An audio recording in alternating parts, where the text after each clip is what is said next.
Hello everyone, मैं Hardeep Kaur government model high school sector 38 west Chandigarh से। और आज के इस वीडियो में हम जो टॉपिक डिस्कस करने जा रहे हैं वो है क्लास 10 का chapter 2 acids, bases and salts. इसके पहले दो पार्ट्स में हम already physical and chemical properties of acids and bases discuss कर चुके हैं। इसके अलावा हम जो dilution of an acid, then pH of acids and bases and strong and weak acids के बारे में बात कर चुके हैं। सो चलिए आज के इस टॉपिक में हम पीएच जो है वो हमारी एवरीडे लाइफ में कहाँ हम यूज करते हैं उसके बारे में डिस्कस करते हैं।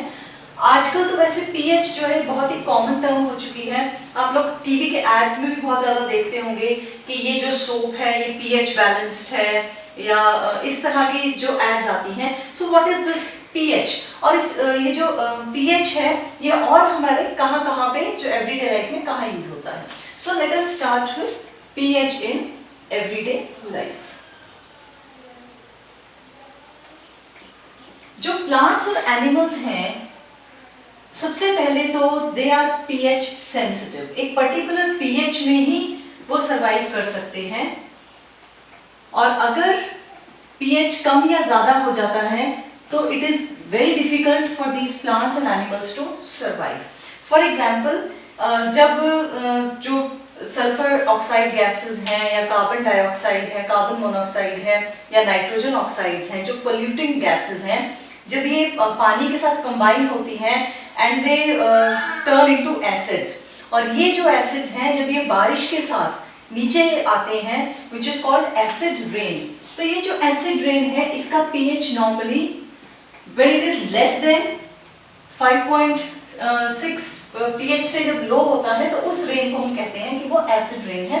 और ये एसिड रेन जो है ये प्लांट्स और एनिमल्स जो हैं उनके सर्वाइवल में बहुत प्रॉब्लम क्रिएट करती है। जो प्लांट्स और एनिमल्स है वो इस पीएच पे, इस वाटर पीएच पे they are not able to survive. तो वाटर बॉडीज हैं या जो सॉइल है उसका जो पीएच है बहुत ज्यादा एसिडिक हो जाता है, और प्लांट्स और एनिमल्स जो हैं वो जिंदा नहीं रह पाते हैं।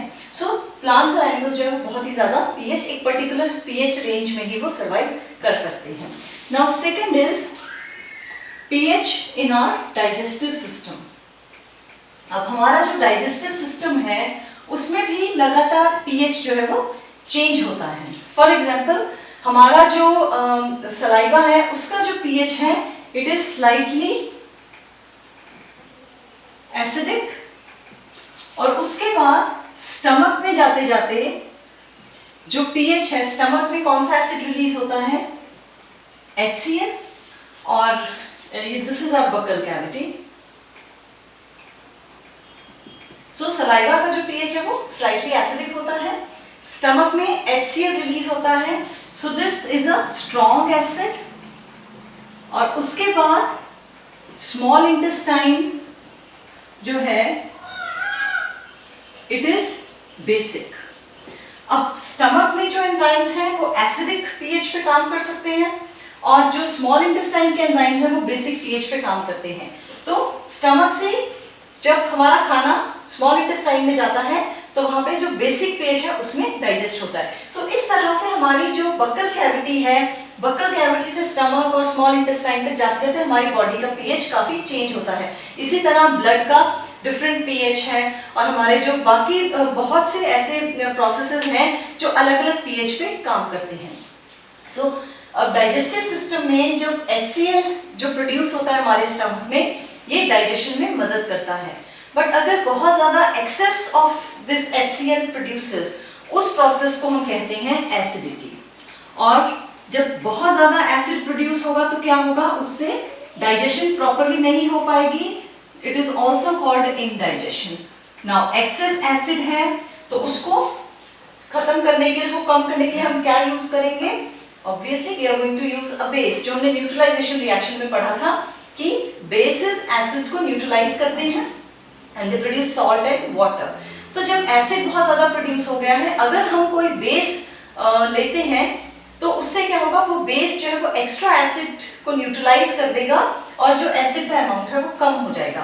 तो ऐसे जो सब्सटेंसेस हैं जो एसिडिटी को कम करने में मदद करते हैं उन्हें हम कहते हैं एंटासिड्स। सो एंटासिड्स में आ जाता है मैग्नीशियम हाइड्रोक्साइड है, या जो बेकिंग सोडा है, मीठा सोडा जिसे कहते हैं, तो ये जो बेसिस हैं ये एसिडिटी को कम करने में हेल्प करते हैं। Now next is pH of soil. जो सॉइल का पीएच है ये भी बड़ा इंपॉर्टेंट है for the growth of plants. जैसे हमने पहले डिस्कस किया कि प्लांट्स और एनिमल्स एक पर्टिकुलर पीएच पे ही सरवाइव कर सकते हैं। तो अगर हमारी सॉइल का पीएच बहुत ज्यादा एसिडिक है, केमिकल फर्टिलाइजर्स के यूज की वजह से कई बार जो सॉइल है बहुत एसिडिक हो जाती है, या अगर बहुत ज्यादा बेसिक हो गया है, so third is pH of soil. तो अगर मिट्टी बहुत ज्यादा एसिडिक है तो हम उसमें कोई बेस ऐड करेंगे, जैसे कि कैल्शियम ऑक्साइड, चूना ऐड करेंगे तो ये बेस इसे न्यूट्रलाइज कर देगा और जो पीएच है वो सॉइल का बैलेंस हो जाएगा। सिमिलरली अगर हमारी जो सॉइल है बहुत ज्यादा बेसिक है तो उसमें हम कोई ना कोई एसिडिक सब्सटेंस ऐड कर सकते हैं, जैसे कि यूरिया। तो ये एसिडिक सब्सटेंस है, तो ये भी एसिड जो है उस बेस को न्यूट्रलाइज कर देगा, तो हमारी सॉइल का जो पीएच है वो बैलेंस हो जाता है। और ये बड़ा जरूरी है कि मिट्टी का पीएच जो है वो बैलेंस्ड रहे, ताकि प्लांट्स और उसके अंदर जो एनिमल्स है, जो माइक्रोब्स रह रहे हैं, वो ठीक से सर्वाइव कर सके। Now next is pH change की वजह से आप लोगों ने अक्सर सुना होगा कैविटीज हो जाती हैं। मीठा खाने से कैविटीज होती हैं, स्वीट्स नहीं खानी चाहिए हमें। बहुत सारी एड्स आती है, कोलगेट की एड, बहुत से टूथपेस्ट की एड आती है कि कैविटीज, मीठा खाएंगे तो कैविटीज हो जाएगी। So how do these cavities they occur actually? Now they are also because of the pH change in our buccal cavity. जो पीएच चेंज होता है वहां से टूथ डिके की शुरुआत होती है। इसके लिए सबसे पहले हमें जो दांत है उसका स्ट्रक्चर समझने की जरूरत है। हमारा जो दांत है इसकी सबसे ऊपर वाली जो कवरिंग है, जिसे कि एनामल कहते हैं, this is made up of calcium phosphate. Now calcium phosphate is one of the strongest substance in our body. calcium phosphate जो है, तो ये जो दांत की एनामल है ये कैल्शियम फॉस्फेट से बनी है। अब जब हम कभी भी स्वीट्स खाते हैं, एक्चुअली अकेले स्वीट्स खाने की प्रॉब्लम नहीं है, उससे कैविटीज नहीं होती हैं, बट जब वो स्वीट्स हमारे दांतों में लग जाती हैं, कहीं चिपक गई हैं और हमने उन्हें ठीक से साफ नहीं किया, तो क्या होगा, उन स्वीट्स के अंदर होता है शुगर, और धीरे धीरे ये जो शुगर है ये फर्मेंट होने लग जाता है, चेंज होने लग जाता है एसिड्स में। अब एसिड्स जो है हम उसकी केमिकल प्रॉपर्टीज में डिस्कस कर चुके हैं कि एसिड्स बहुत ज्यादा रिएक्टिव होते हैं। तो ये जो एसिड्स हैं ये टूथ एनामल के साथ रिएक्ट करना शुरू कर देते हैं और एनामल जो है वो डिग्रेड होने लग जाती है, वो वहां से खराब होने लग जाती है। तो जब एनामल खराब होगी, कवरिंग ही अगर खराब हो गई तो बैक्टीरिया को जगह मिल जाएगी। सपोज यहाँ पे कवरिंग खराब होगी तो बैक्टीरिया को जगह मिल गई, तो ये बैक्टीरिया क्या करेगा, दांत के अंदर चला जाएगा, तो वहां से जो कैविटी की शुरुआत होती है। So it is very very important that if we are eating anything sweet या कोई भी हम खाना खाते हैं, उसके बाद अपने दांतों को हम अच्छे से टूथपेस्ट के साथ साफ करें। टूथपेस्ट क्यों? Because they are basic in nature. So toothpaste basic है और एसिड प्रोड्यूस हुए हैं हमारे मुंह में, तो ये बेस क्या करेगा, उस एसिड को न्यूट्रलाइज कर देगा और जो इफेक्ट होगा इन एसिड्स का, जो हमारी एनामल है वो बच जाएगी और जो टूथ डिके की प्रॉब्लम है वो नहीं आएगी। नाउ नेक्स्ट इज सिमिलरली बहुत से ऐसे एनिमल्स या प्लांट्स हैं जो कि केमिकल्स को यूज करते हैं इन सेल्फ डिफेंस, जैसे कि एंट्स हो गई या वॉस्प्स हो गई, हनी बीज वगैरह हो गई। तो ये इंसेक्ट्स क्या करते हैं, इनके बाइट में there is an acid called formic acid. इनके बाइट में फॉर्मिक एसिड प्रेजेंट होता है इंसेक्ट्स की बाइट में, और कभी भी अगर वो डिस्टर्ब हैं या उन्हें लगता है कि हमें खतरा है तो वो बाइट करते हैं और फॉर्मिक एसिड जो है वो स्किन में रिलीज हो जाता है। They release that formic acid into the skin. तो जहां पे फॉर्मिक एसिड रिलीज होगा there will be swelling, there will be pain. तो ये जो फॉर्मिक एसिड है, सिमिलरली जो नेटल प्लांट है उसके जो लीव्स हैं, उसके लीव के ऊपर इस तरह का होता है, उसके लीव के ऊपर बारीक बारीक हेयर लाइक स्ट्रक्चर्स प्रेजेंट होते हैं और इनके अंदर फॉर्मिक एसिड भरा होता है। तो जंगल में अगर कभी भी हम इस प्लांट के आसपास जाएं तो ये जो हेयर लाइक स्ट्रक्चर हैं, अगर इसके साथ टच हो जाए हमारी skin, so they release formic acid into the skin. अब इसको ठीक करने का तरीका क्या है, क्योंकि एसिड है तो immediately we can apply a base. Normally calamine solution apply करते हैं। कैलामाइन सॉल्यूशन जो है it contains zinc carbonate which is a base. Zinc carbonate होता है इसके अंदर जो बेसिक है। अगर हमारे पास कैलामाइन सॉल्यूशन नहीं है तो मीठा सोडा है या टूथपेस्ट है, कोई भी ऐसा बेसिक सब्सटेंस, माइल्ड बेस, क्योंकि स्किन पे हम केमिकल्स नहीं लगा सकते, कोई भी ऐसा माइल्ड बेस जो है हम यूज कर सकते हैं। इंसेक्ट बाइट या जो नेटल प्लांट की जो एलर्जी है, जो उसका स्टिंग है, उसके असर को खत्म करने के लिए। सो this is all about the pH in a daily life. Now next is हमने न्यूट्रलाइजेशन रिएक्शन में पढ़ा था कि एसिड्स और बेसिस जो हैं ये जब आपस में रिएक्ट करते हैं they produce salt and water. और ऐसे बहुत से सॉल्ट्स हैं जिन्हें हम अपनी एवरीडे लाइफ में यूज करते हैं। तो अब हम उन्हीं सॉल्ट्स के बारे में पढ़ने जा रहे हैं। सबसे पहले हम सॉल्ट कैसे बनता है और कितने टाइप के सॉल्ट्स होते हैं उनके बारे में डिस्कस करते हैं। So how is a salt prepared? When an acid reacts with a base, it produces salt plus water, isn't it? So, it could be anything like HCl and sodium hydroxide. So, it is going to produce NaCl plus H2O. And this reaction is known as neutralization reaction. तो neutralisation reaction से हमारे salts बनते हैं। अब ये जो salts हैं इनमें हम अगर कॉमन पॉजिटिव आयन है, फॉर एग्जांपल जितने भी सोडियम वाले सॉल्ट्स होंगे they will form the sodium family. For example sodium sulphate हो गया, सोडियम क्लोराइड हो गया, सोडियम ब्रोमाइड हो गया। तो इस तरह सॉल्ट्स जो हैं they will form family of sodium salts. Sodium salts.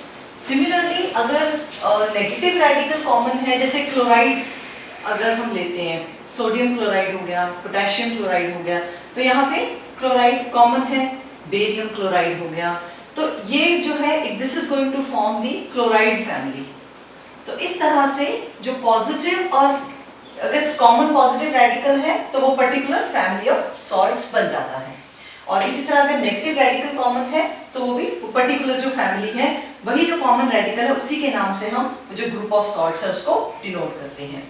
Now next is the chemical nature of the salt. Now since जो सॉल्ट्स हैं वो एसिड्स और बेसिस की जो रिएक्शन है उस प्रोसेस से बनते हैं, और acids and bases can be strong और दे कैन बी वीक।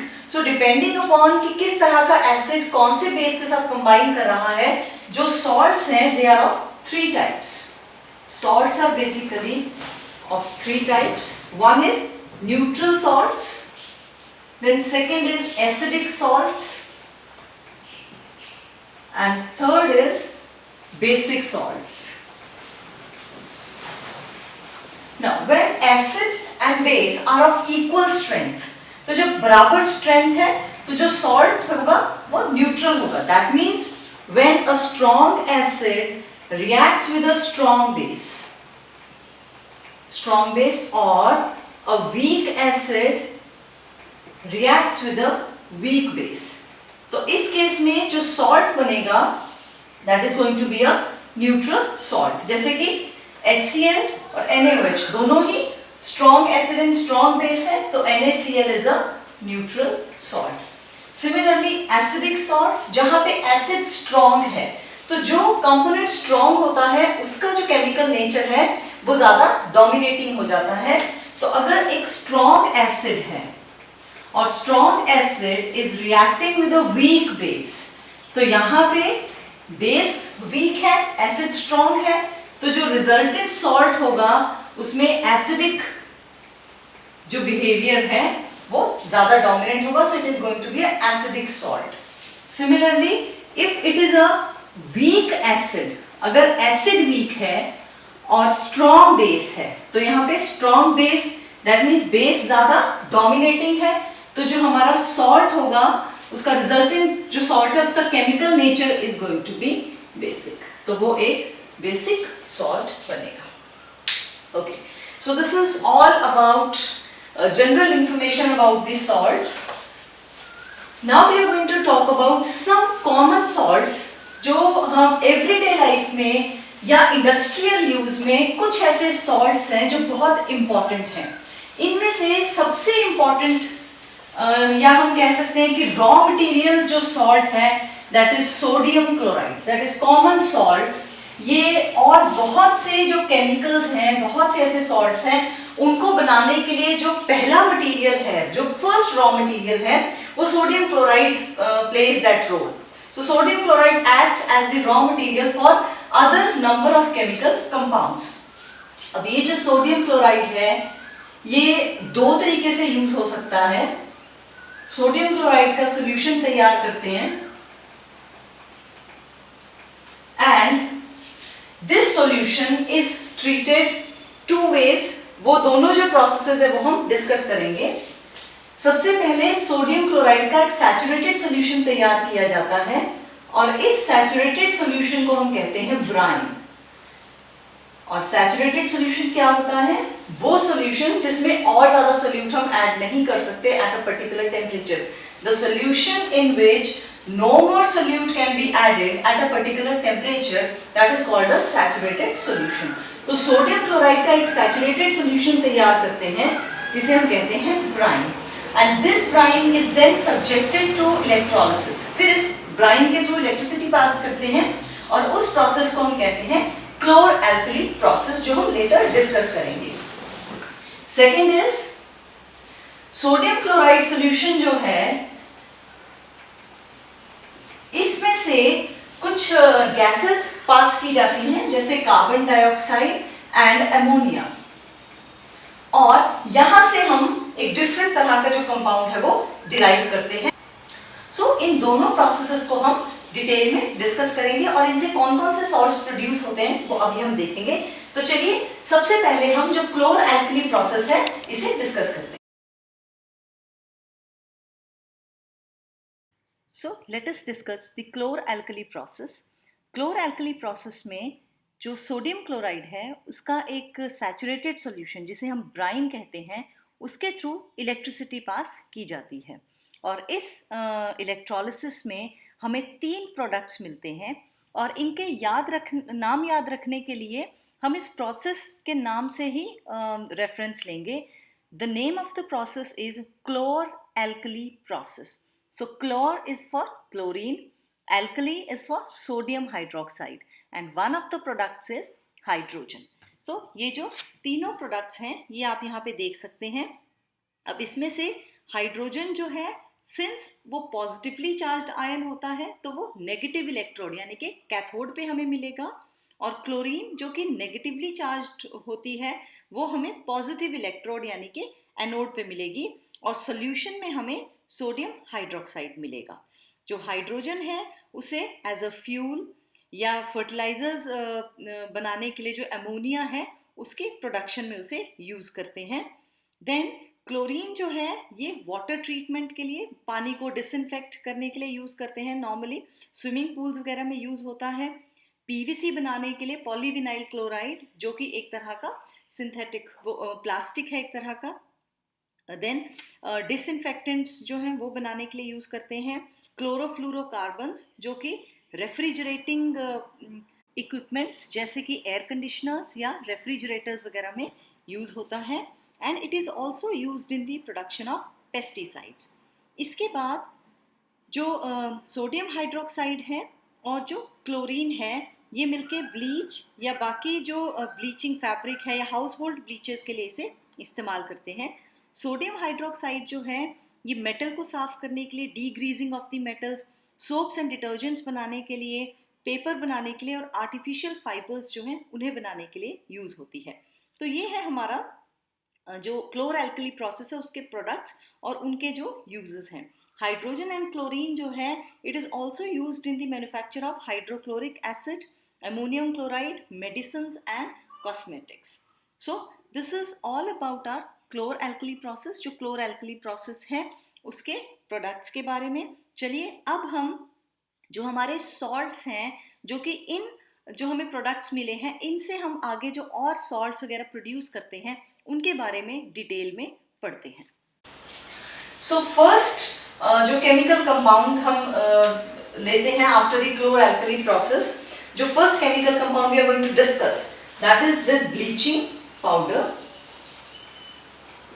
और bleaching powder जो है, जब हम इन केमिकल कंपाउंड्स के बारे में डिस्कस करेंगे, देयर आर बेसिकली 4 पॉइंट्स जिस पे हमने ज्यादा अपना फोकस रखना है. वो 4 चीजें हमें जरूर पता होनी चाहिए. First of all is the chemical name, second chemical formula,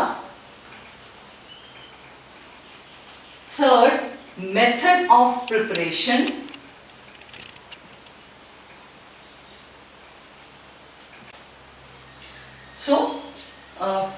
सबसे पहले will start with the chemical name. Chemical name जो है वो है कैल्शियम ऑक्सीक्लोराइड. और जैसा केमिकल नेम है उसी तरह से हम फॉर्मूला क्रिएट करेंगे, कैल्शियम ऑक्सीक्लोराइड. तो ये इसका केमिकल फॉर्मूला है. मेथड ऑफ प्रिपरेशन, ये बनता कैसे है? ड्राई स्लेकेड लाइम जो है, what slaked lime? Slaked lime is calcium hydroxide. So dry slaked lime के थ्रू जब क्लोरीन गैस पास करते हैं, when it is reacted with chlorine, this a molecule of water is replaced और यहाँ पे chlorine add हो जाता है. So this produces CaOCl2 plus a molecule of water. So this is our bleaching powder. तो ये हमारा मेथड ऑफ प्रिपरेशन है. Next uses. ब्लीचिंग पाउडर है तो कहाँ यूज होता है?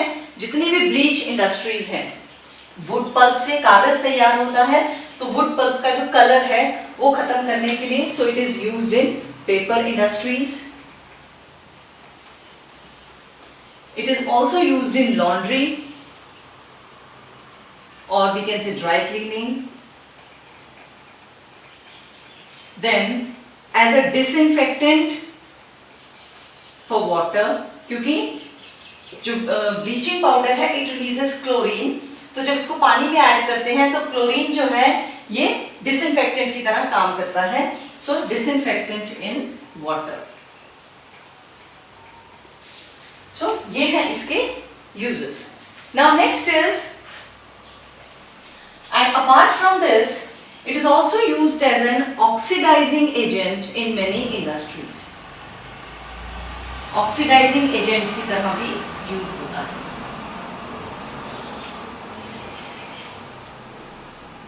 Many industries. So this is chemical name, formula, method of preparation and the uses. जितने भी salts हैं हमने इसी तरीके से यूज उनको इन सारे जो टॉपिक्स हैं ये सारे हमने डिस्कस करने हैं. नेक्स्ट, ब्लीचिंग पाउडर के बाद अगला है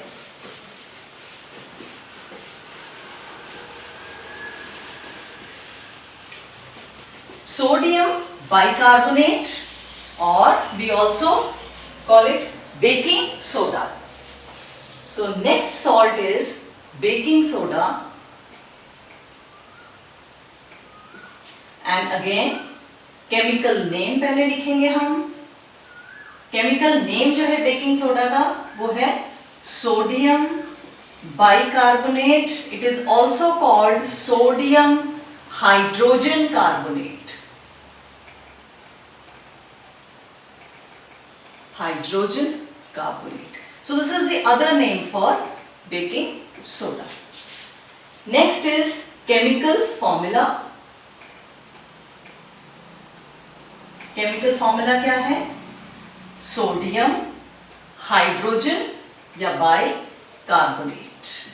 सो नाम से हम फॉर्मूला जो है वो डिराइव कर सकते हैं. Then next is method of preparation. हमने जब क्लोर एल्कली प्रोसेस डिस्कस किया था तब मैंने बताया था कि सोडियम क्लोराइड का सॉल्यूशन को हम दो तरीके से यूज करते हैं, एक ब्राइन के फॉर्म में और दूसरा इस सॉल्यूशन में से, दैट इज सोडियम क्लोराइड का जो सॉल्यूशन है इसमें से कार्बन डाइऑक्साइड और एमोनिया जो गैस है इसको पास करते हैं। तो जब कार्बन डाइऑक्साइड और ammonia through the sodium chloride solution pass करते हैं, it produces ammonium chloride plus NaHCO3, that is sodium bicarbonate. ये हमारा बेकिंग सोडा है। Now this is further used in fertilizers etc. इस केमिकल का आगे इंडस्ट्रियल यूज है, बट उस पर हम फोकस नहीं करेंगे।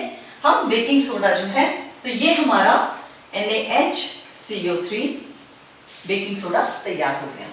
अब इसके यूजेस, बेकिंग सोडा का क्या यूज है? सबसे पहला यूज कि ये बेकिंग पर्पसेस के लिए यूज होता है। सो बेकिंग पर्पसेस के लिए कैसे? It is used in preparation of baking powder. Now there is a difference between baking soda and baking powder, और ये दोनों अलग अलग कंपोनेंट्स मिलते हैं मार्केट में। Baking soda is simply sodium bicarbonate. Baking powder जो होता है सोडियम बाइकार्बोनेट के साथ एक माइल्ड एसिड जनरली ऐड किया जाता है, नॉर्मली टार्टारिक एसिड, उसके कड़वेपन को खत्म करने के लिए। सो एक माइल्ड एसिड ऐड करते हैं। Now this combination is known as baking powder.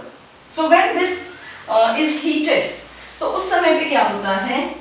NaHCO3 plus H+। ये जैसे ही हीट होगा उस समय पे एक सोडियम सॉल्ट बनेगा plus carbon dioxide is released. और ये जो कार्बन डाइऑक्साइड गैस निकलती है ये बबल्स के फॉर्म में निकलती है। अब जैसे आटा है, कोई केक बनाना है या ब्रेड बनानी है, तो उस समय वो बबल्स के फॉर्म में जब उठेगी तो वो उस डो को राइज करती है, और जो डो है, जो ब्रेड है, वो बहुत ही स्पॉन्जी सॉफ्ट बनती है। तो सॉफ्टनेस लाने के लिए जो बेकिंग पाउडर है उसका इस्तेमाल किया जाता है। Second, this is also used in soda acid type fire extinguishers. हमने जब फर्स्ट पार्ट इस चैप्टर का डिस्कस किया था तो वहां पे हमने कार्बन डाइऑक्साइड का एक टेस्ट देखा था, जहां पे जब कैंडल फ्लेम को टेस्ट ट्यूब के पास लेके आते हैं तो वो बुझ जाती है। कार्बन डाइऑक्साइड जो है वो आग को बुझाने का काम करती है। तो यहाँ पे सोडा एसिड, बिल्कुल वही वाला प्रोसेस जो हमने उस टेस्टिंग में किया था। सोडियम बाइकार्बोनेट को किसी भी एसिड के साथ रिएक्ट करते हैं, फॉर एग्जांपल HCl ले लो, तो उस समय पे a lot of carbon dioxide is produced and foam is form. बहुत ज्यादा झाग बनती है और कार्बन डाइऑक्साइड बनती है। तो ये जो कार्बन डाइऑक्साइड है ये आग को बुझाने का काम करती है। तो नॉर्मल जो सोडा एसिड फायर एक्सटिंग्विशर्स हैं उनमें जो सोडियम बाइकार्बोनेट है ये यूज होता है। Now next is it is also used in, third use जो है, it is also used in antacids. Antacids हमने डिस्कस किया था, वो मेडिसिन्स जो कि एसिडिटी से रिलीफ दिलवाती हैं, तो ये एंटासिड्स में वन ऑफ द इंग्रेडिएंट्स होता है। ओके, नेक्स्ट बेकिंग सोडा के बाद अगला जो हमारा सॉल्ट है जो हम डिस्कस करेंगे, दैट इज वॉशिंग सोडा। नाम से ही पता चल रहा है वॉशिंग सोडा, तो वॉशिंग के लिए जो काम आता है, जो हमारे डिटर्जेंट्स वगैरह हैं उनमें इस सोडे का इस्तेमाल होता है। So again we will start with chemical name, chemical formula,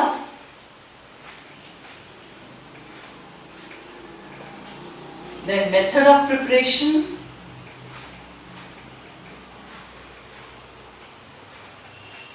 and uses. So chemical name of washing soda is sodium bicarbonate. Sodium carbonate. Sodium bicarbonate is baking soda, or washing soda is sodium carbonate, and formula is Na2CO3. Method of preparation is heating of sodium bicarbonate और heating of baking soda. जब baking soda को heat करते हैं then it breaks down, it decomposes. This is a decomposition reaction and it produces Na2CO3 plus carbon dioxide plus a molecule of water. तो इस तरह से हमें जो सोडियम कार्बोनेट है यानी कि वॉशिंग सोडा वो मिलता है by heating of sodium bicarbonate. Next is the uses. Uses जो है वॉशिंग सोडा के, सबसे पहले नाम से ही पता चल रहा है that it is used in washing industry, laundry हम कह सकते हैं, and preparation of detergents etcetera, उनमें यूज होता है। Second, it is also used in removing the temporary hardness of water. मतलब कुछ ऐसे हार्ड वाटर होता है, खारा पानी जो है, तो अगर कुछ बहुत ही माइल्ड अगर सॉल्ट्स प्रेजेंट हैं पानी में तो उनको जो सोडियम कार्बोनेट है ये उनके साथ रिएक्ट करके उन सॉल्ट्स को सेटल डाउन करने में मदद करता है। तो जो टेम्पररी हार्डनेस है, पानी का जो खारापन है उसे कम करने में मदद करता है। Third, it is also used in glass and soap industry. So it is also used in the synthesis of sodium compounds such as borax. उनके preparation में भी use होता है। So this is all about washing soda. Now washing soda जो है, अगर इसका हम formula देखें तो exact formula is Na2CO3 10H2O। तो ये जो वाटर मॉलिक्यूल्स हैं ये क्या हैं इसके साथ जुड़े हुए। Now these are known as water of crystallization. Normally जब सॉल्ट्स क्रिस्टलाइज होते हैं, क्रिस्टल्स में सेटल होते हैं, तो एक मॉलिक्यूल के साथ जो वाटर मॉलिक्यूल्स हैं वो उसके साथ अटैच हो जाते हैं। So the number of water molecules present with one formula unit of a salt that is known as water of crystallization। और बहुत से ऐसे salts हैं जिनमें water of crystallization present होता है, जैसे कॉपर सल्फेट। कॉपर सल्फेट जो है उसका क्या कलर है, बहुत ही कॉमन सॉल्ट है, आप लोग बहुत से प्रैक्टिकल्स में देख चुके हैं, it is bluish in colour. Now copper sulphate itself is colorless, but that blue color is because of the water of crystallization present in it। So copper sulfate का फॉर्मूला है CuSO4 5H2। That means हर जो molecule है copper sulphate का उसके साथ 5 molecules of water are attached. तो इस तरह से जो सॉल्ट्स के साथ वाटर मॉलिक्यूल्स अटैच्ड होते हैं, now they are not chemically combined, वो उसके साथ उसके केमिकल फॉर्मूले का पार्ट नहीं है, वो सिर्फ वाटर मॉलिक्यूल्स उसके साथ अटैच हुए हैं। So these are known as water of crystallization. तो चलिए वाटर ऑफ क्रिस्टलाइजेशन को देखने के लिए हम एक छोटी सी एक्टिविटी परफॉर्म करते हैं। सो इस एक्टिविटी में हम एक ड्राई टेस्ट ट्यूब लेंगे और इस ड्राई टेस्ट ट्यूब में हम few crystals of copper sulphate add करेंगे। As you can see the blue colour of copper sulphate, और हमारे पास स्पिरिट लैम्प है और this is a test tube holder, और हम इस सॉल्ट को धीरे धीरे गर्म करना शुरू करेंगे।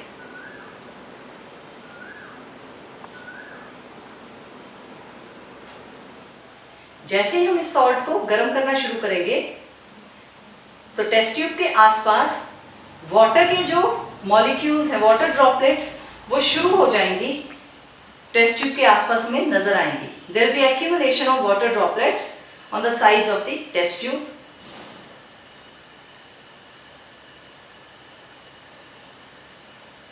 और एक क्रैकलिंग साउंड हमें सुनाई देगा,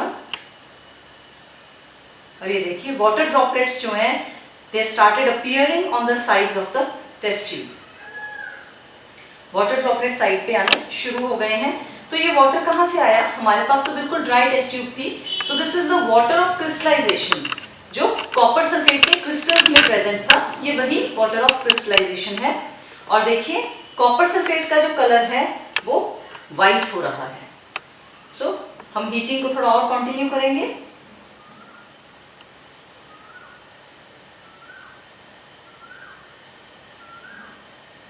कभी भी जब आपने हीटिंग करनी है, जो टेस्ट ट्यूब का जो माउथ ऑफ टेस्ट ट्यूब है, कभी अपनी तरफ या कोई और आपके कोई फेलो क्लासमेट है तो उनकी तरफ नहीं करना है। हमेशा जो टेस्ट ट्यूब का मुंह है वो हमेशा एक फ्री एंड की तरफ रखना है, जहां कोई ना खड़ा हो।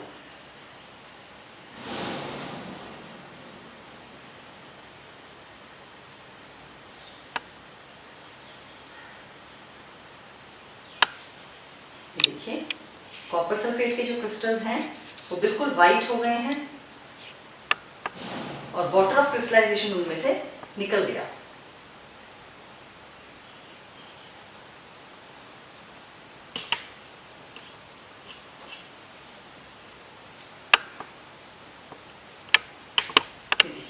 So this shows the water of crystallization which is present in copper sulfate salt, और ये कलर जो है सॉल्ट का ये वाइट होगा। So actually copper sulphate is white in colour, but जब वो क्रिस्टलाइजेशन होती है उसकी और जो 5 वाटर मॉलिक्यूल्स अटैच होते हैं हर एक कॉपर सल्फेट के साथ, उसकी वजह से जो क्रिस्टल्स का कलर है वो ब्लू होता है। अब इसे दोबारा हम इसमें वाटर ऐड करके देखेंगे what happens to this white colour. So अब ये जो कॉपर सल्फेट है ये वाइट कलर्ड मास जो में नजर आ रहा है। अब इसमें हम वाटर ऐड करके देखेंगे। अब ये हमारा जो सॉल्ट है ठंडा हो गया है, तो अब इसमें हम वाटर ऐड करके देखेंगे और देखिए जो ब्लू कलर है वो रिस्टोर हो गया। ये देखिए ब्लू कलर दोबारा आ गया। So this shows water of crystallization और उसका क्या रोल है in giving colours to the salts. Now another salt जिसमें कि वाटर ऑफ क्रिस्टलाइजेशन प्रेजेंट होता है और वो बड़ा ही कॉमनली यूज होता है, that is plaster of Paris. And commonly it is known as POP. ये बड़ा ही कॉमनली आपने सुना होगा POP. It is used in making statues, आजकल डेकोरेशंस में यूज होता है, प्लास्टर लगाने के लिए यूज करते हैं। तो ये वही पीओपी है। POP is prepared by heating gypsum. Okay, let us discuss the formula first. Chemical name जो है इसका पीओपी का, that is calcium sulphate hemihydrate. Hemihydrate. Hemi means half. And chemical formula is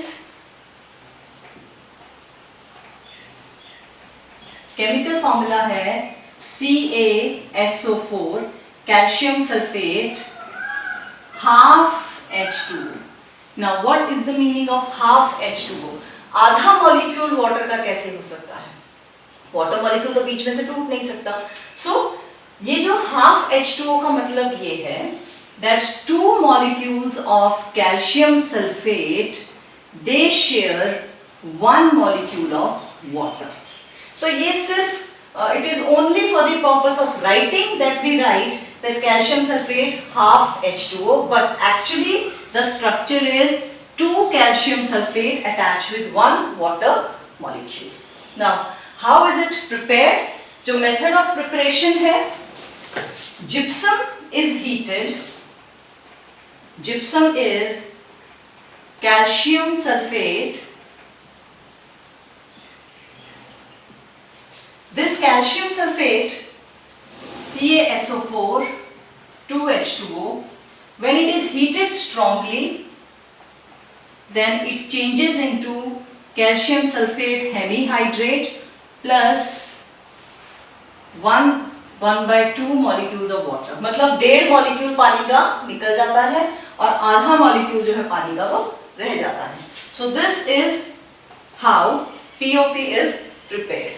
अब ये जो POP है, जब इसमें दोबारा पानी ऐड करते हैं, then it settles into a hard solid mass, जिसे हम कहते हैं जिप्सम। जब पीओपी में पानी डालते हैं तो पानी डालने के बाद क्या होता है, बहुत ही हार्ड और एक सॉलिड मास बन जाता है।